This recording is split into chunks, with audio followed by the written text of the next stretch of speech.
Estimados irmãos espíritas e não espíritas, que a paz do Divino Mestre Jesus esteja com todos nós. Foi-nos solicitado refletir hoje sobre o tema perturbação e obsessão. E nossa primeira preocupação foi saber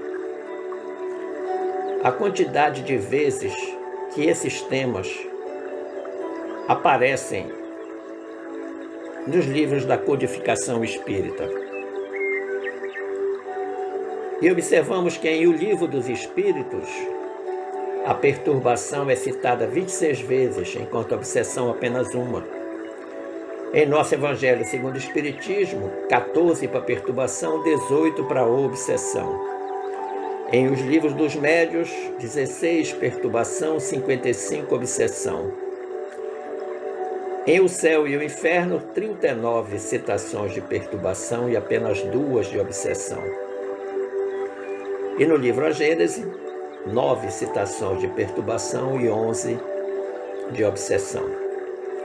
Então, nos livros da nossa codificação, a perturbação aparece relatada 104 vezes, enquanto que a obsessão apenas 87.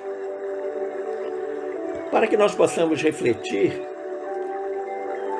sobre este tema, que é de fundamental importância, nós precisamos despir-nos de qualquer preconceito acerca da possível influência dos espíritos sobre nós, que já sabemos, conforme está registrado em O Livro dos Espíritos, que é um fato, do qual não podemos manifestar desconhecimento. Na experiência terrestre, surge sempre um instante em que indagamos de nós mesmos em que ponto nos achamos quanto ao desajuste espiritual. Em algum momento da vida nós vamos nos questionar: por que é que as coisas estão acontecendo assim comigo? O que é que eu fiz de errado? Principalmente se formos espíritas. E se não estamos afundados em plena desarmonia, muitas vezes identificamos-nos em perturbação evidente. Pode ser que a gente não esteja ainda sofrendo as ações da obsessão, mas com absoluta certeza já estamos perturbados. E por quê? Nós precisamos entender que o ser humano é uma grande antena parabólica, que atrai coisas boas, atrai coisas más. Mas isso vai depender da frequência mental em que nós estamos sintonizados. Se estamos sintonizados no bem, só atraremos coisas boas. Mas se estamos sintonizados no mal, com certeza o mal nos visitará. E a depender da intensidade, nós poderemos ir de uma leve perturbação até um processo de grave obsessão. E essa constatação inicial, ela foi observada em função do princípio de que não existe ninguém absolutamente impassível. Portanto, não há regime de exceção. Todos nós vamos ser em algum momento ou perturbados ou obsidiados. Isso faz parte, inclusive, do nosso processo evolutivo. Nós temos a vida sentimental permanentemente ameaçada por desafios exteriores, coisas externas, em formas de episódios ou em formas desagradáveis que nos erigem por medida de equilíbrio e resistência. Então as coisas acontecem exatamente para despertar em nós sentimentos de equilíbrio, de resistir aos arrastamentos.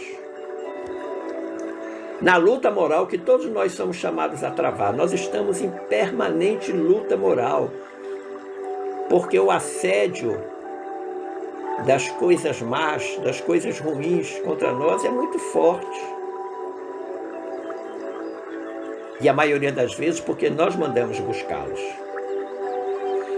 Isso tudo acontece em favor do nosso próprio burilamento, do nosso próprio progresso, da nossa evolução.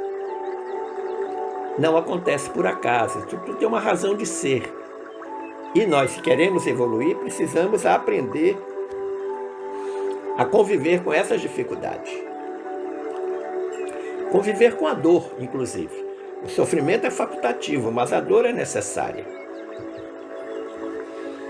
Se à frente desse ou daquele sucesso menos feliz, costumamos esquecer sistematicamente paciência, conformação, entendimento e serenidade, então é preciso estabelecer um intervalo para reflexão, lá nos mecanismos da mente, a fim de que venhamos a fazer em nós mesmos as retificações necessárias. Ora, eu já tenho consciência de que você é assediado. Eu já tenho a consciência de que eu estou no planeta de provas e expiações. Que o mecanismo evolutivo passa exatamente por essa luta. Passa pela dor. Então eu preciso permanentemente estabelecer esses intervalos para reflexão, refletir sobre o que está me acontecendo, refletir sobre até que ponto eu tenho responsabilidade, se eu mandei buscar ou não. E eu mando buscar através do pensamento infeliz, de uma palavra inadequada, de uma conduta errônea. E todas as vezes que eu me sinto nessa condição, então eu preciso retificar, eu preciso corrigir. Não tem como ser diferente. Em tais lances do cotidiano, quase sempre somos impelidos a pensar em obsessão, supondo-nos vítimas de entidades vampirizantes. Isso especialmente para os espíritas. Os não espíritas muitas vezes não pensam dessa forma. Ou se pensarem, vão dizer que estão sendo tentados por Satanás. Mas entre os espíritos é muito comum acontecer isso, em que os nossos obsessores, nessas entidades vampirizantes, estão nos atrapalhando, estão nos assediando, estão nos prejudicando.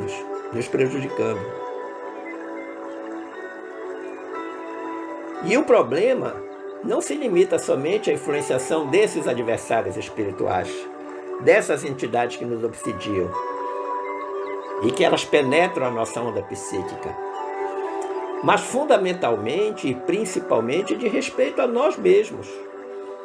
É a resposta do nosso comportamento nesta encarnação. Não é apenas o assédio que sofremos daqueles que são nossos credores, nós estamos a dever de vidas passadas para ele. Não somente isso, mas as coisas que nós fazemos na presente encarnação. Em muitas situações e circunstâncias das existências passadas, caímos em fundos precipícios de ódio e vingança, desespero e criminalidade, operando em largas faixas de tempo contra nós próprios, comprometendo-nos o destino. Isso é fato. Como nós não temos conhecimento, nós não sabemos o que fizemos nas encarnações passadas, porque o véu do esquecimento vem exatamente para isso, para nos proteger, inclusive, porque nós não suportaríamos se soubéssemos tudo o que fizemos. Mas é fato que em outras existências nós muito provavelmente estivemos nessas situações absolutamente desvantajosas, de ódio, de vingança, de desespero, de criminalidade, fazendo coisas erradas que, na linha do tempo, voltaram-se contra nós mesmos. E aí alterando o curso do nosso destino, do destino do nosso espírito.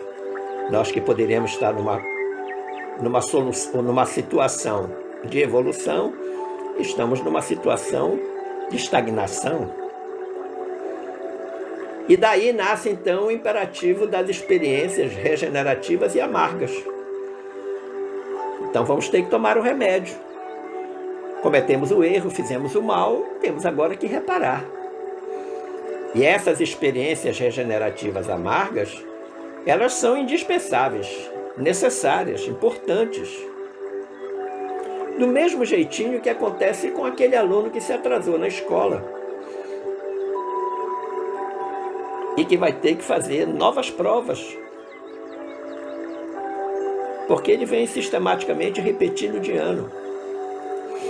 Ele precisa então ser recuperado para fazer uma nova prova para saber se pode ser promovido. A mesma coisa acontece com o espírito. Da mesma forma. À vista de semelhantes considerações, toda vez que o sentimento se nos desgoverne, procuremos então assumir com segurança o leme do barco de nossos pensamentos. E aí eu queria chamar a atenção que este é o ponto crucial, é o ponto fundamental. Tudo começa no pensamento. Se nós não tomarmos conta do leme dos nossos pensamentos, orientando o barco da nossa vida, da nossa existência, de uma forma correta, muito provavelmente nós vamos enfrentar maremotos, marés de provações da existência. Nós vamos ter grande dificuldade, o mar vai ficar revolto. Mas, se nós controlarmos bem os nossos pensamentos, as nossas palavras, as nossas condutas, muito provavelmente nós navegaremos em mar de almirante, em mar tranquilo. E nós precisamos de 2 elementos essenciais para manter esse barco em serenidade na sua navegação existencial, que é a paz da meditação e o silêncio da prece. Se nós conseguirmos estar permanentemente com essas duas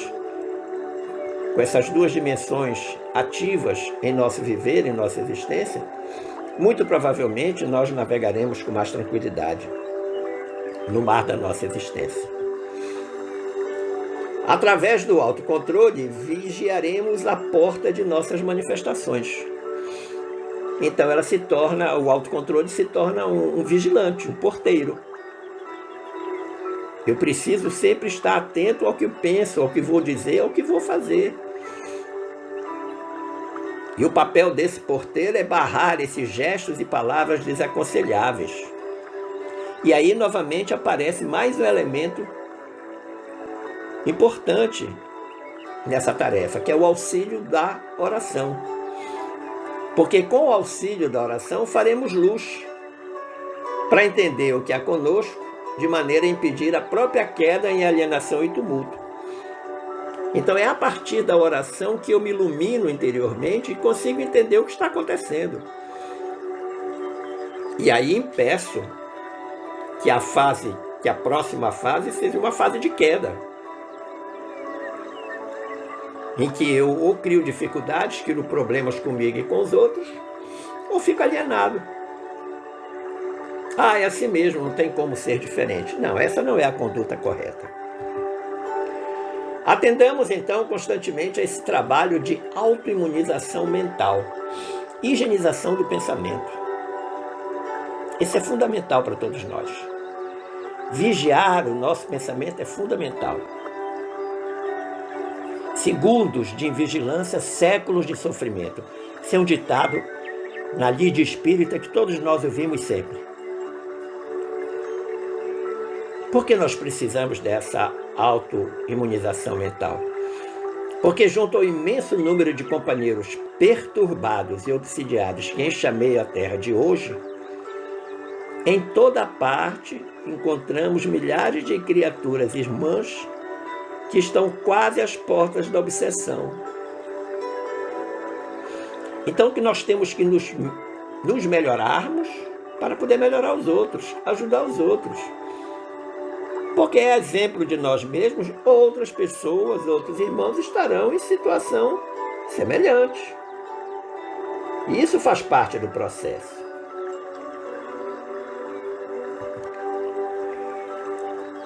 Esperando ter contribuído para o entendimento da perturbação e da obsessão em nossas vidas, eu recomendo a leitura desse capítulo 21 do livro Alma e Coração,